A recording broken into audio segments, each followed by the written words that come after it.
Député de Saint-Jean. The Honourable Member for Saint-Jean. I'd like to thank the colleague for her excellent question. It shows or sheds light on the fact that the government is speaking out of both sides of its mouth since the start of the pandemic. They're saying it's important, what's a priority, what Canadians want. They want us to focus on the crisis, but then they prorogue. And then they now are threatening to shut down Parliament through an election. Can you take care of your people without having an opportunity to do our jobs properly?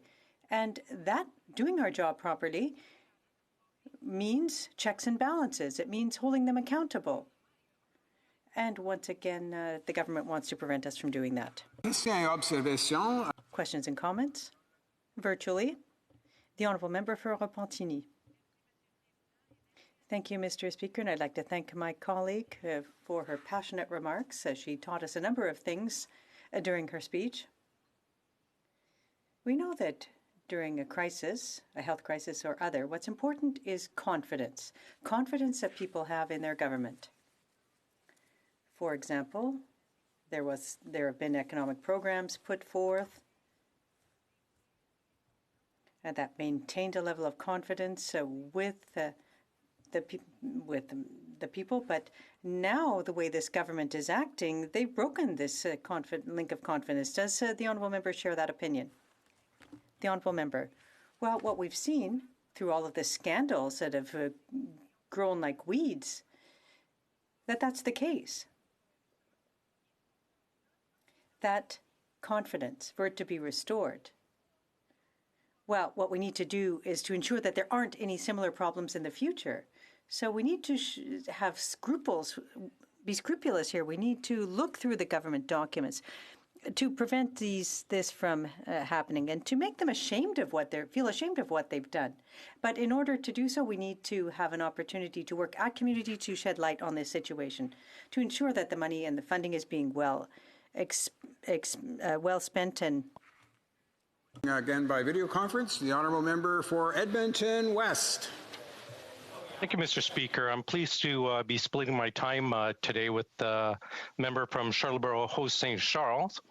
Now, I'm happy to speak on this debate today. I'm just happy to speak, period, because you just never know when this Liberal government's either going to prorogue, suspend Parliament, call an election, and stop parliamentarians from having a voice. I am saddened, however, to be debating this specific motion, basically a motion to create a committee to examine the ongoing corruption of the Liberal government. Now, Canada's in its second wave of COVID, it seems, but we appear to be in our sixth or seventh wave of Liberal corruption. Now, let's review some of the items at hand. The Prime Minister's Chief of Staff's husband was awarded, his company was awarded a huge contract to administer the failed rent subsidy program. Now, let that sink in. $84 million given to a company with the Prime Minister's Chief of Staff's husband as a senior executive. Now, the Liberals will sit and say, oh, but Katie Telford recused herself from the discussions. Now, anyone who's worked in the private sector or even within government knows that that's a false claim. She can recuse herself on paper, but the reality is people working for her, people working in the government, people working below will know, wait a moment, that person's in power. My job, my livelihood depends on that person. They are not going to step in the way.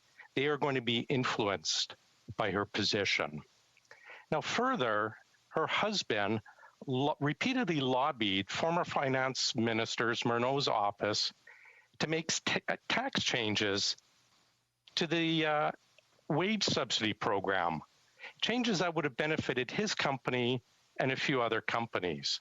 Now, he wasn't a registered lobbyist, but he used the power of being married to the Chief of Staff of the Prime Minister, the most powerful unelected person in this country, basically.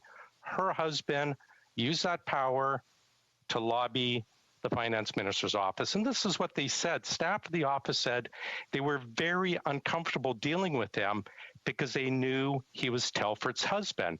And this goes back to my comment about, oh, she recused herself. When you're in a position of power like that, you can't just simply wash our hands by simply saying, I recuse myself, as very clearly shown by the comments made by the old finance minister's staff. Now, we also asked in this House, because we had heard rumors that the husband of the Prime Minister's Chief of Staff personally lobbied the PMO as well. We asked in this House, did we get an answer? Of course not. A simple yes or no question. The very fact that the Liberals would not answer it leads us to, I'm sure, conclusions that he was involved. He did do that. Now, other issues at hand. Ventilators. Former Liberal MP Frank Baylis receives a contract for about $250 million to build ventilators. Ventilators, by the way, that are not approved in any jurisdiction in Canada. Ventilators, which are normally $1,000 to $5,000 each, somehow miraculously go up to $24,000 each when it's being done by a Liberal. And as mentioned, not approved by any jurisdiction in Canada. No doubt the Liberals would stand and say, oh, but don't worry, it has since been approved, which I find remarkable that they would grant a $250 million contract to an unapproved ventilators to buy them, but at the same time have been repeatedly refusing to approve rapid testing kits for Canada. So special deal for Liberal, rapid testing kits to get employees working, protect our seniors. No, wait, let's not jump the gun there. We can't approve those. Perhaps maybe if Frank Baylis's company would approve or would make rapid testing kits, we could actually get them out into Canadians' hands. And it doesn't stop there with him.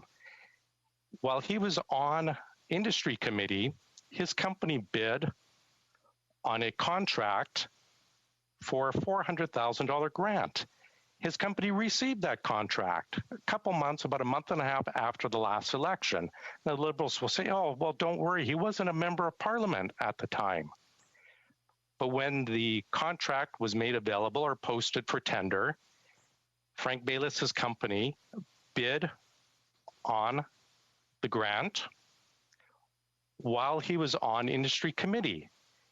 And guess who had posted the grant, was deciding the grant? Industry Canada. So here we have a Liberal MP on industry committee bidding on business being decided on by Industry Canada.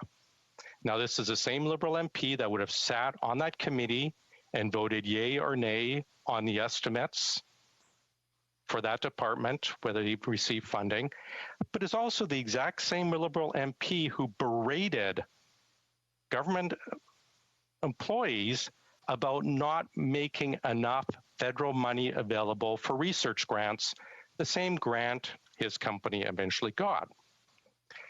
Now, further lining the pockets of Liberals, it's the $400,000 Frank Baylis. Other items, of course, the famous WE scandal, $900 million given to friends of the Liberal Party, sole sourced, of course. Now, we all know WE was in financial trouble, and who comes in like the cavalry? The Prime Minister and the Liberals with $900 million of taxpayers' money. Now, this is the same WE, of course, that paid for that very cringeworthy video, election-style video for the Prime Minister a few years back. The same WE that paid the Prime Minister's wife tens of thousands of dollars in speaking fees and expenses.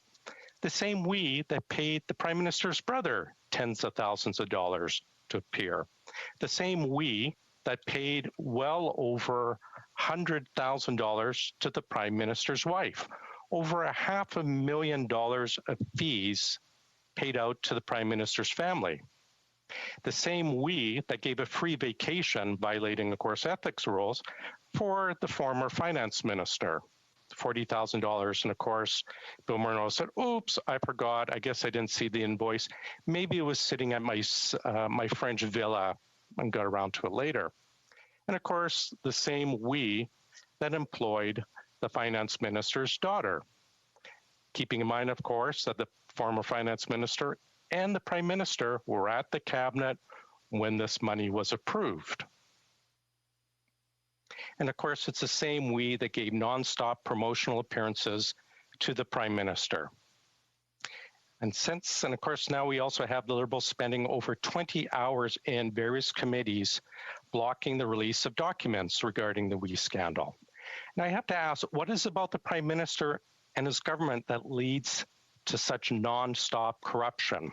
Of course, we had the Admiral Norman affair, where the Treasury Board President, Scott Bryson, interfered with a contract on behalf of the Irving family in order to scuttle a deal between National Defence and the Davie shipyard. But it wasn't enough for Bryson and Liberals to just interfere with that contract. Thank you, Madam Speaker. They went out and destroyed Admiral Norman's life. Now, can you imagine giving 38 years of your life to the defense of your country just to have the Liberal government to go out and destroy your life merely for granting a contract? Of course, we had clam scam, where we had the president of the Queen's Privy Council directly interfering to give a lucrative clam deal to a paper company owned by a family member. But just to spread the corruption around, the company was also partly owned by a former Liberal MP and the brother of the current MP from Sackville, Preston, Chesapeake. Of course, we had the famous billionaire island visit, where the Prime Minister received a $250,000 gift, basically from a lobbyist. We had Liberal Raj Grayal using his role on Finance Committee to lobby for rules to change investigations into illegal gambling activities. Then, of course, we have Lab Scam, where the government interfered in a judicial process to grant special favors to a company being invested by for corruption. Now, it saddens me that we need a committee such as this to investigate this corruption, but it's necessary for Canadians to have confidence in the government, confidence in the political process, confidence that elected officials will do what is best for Canadians and not just for well-placed Liberal hacks. Thank you, Madam Speaker. Questions et commentaires, questions and comments, the Honourable Parliamentary Secretary. Madam Speaker, the member, I think, illustrates very clearly the difference. As a government, we want to be able to continue to focus on what's important and the priorities of Canadians. And the Conservatives, for the last 5 years, have been solely focused on ethics, the issue of ethics, and that's it. You know, there's a very good chance that there are some Liberals that received the CERB payment. Are they going to ultimately go to those individuals that were Liberals and they received CERB because maybe they had a sign in their lawn? Or maybe a business that received a wage subsidy because they needed the support and they might have been identified as a Liberal? You know, there was Conservatives, there were New Democrats, there was Greens,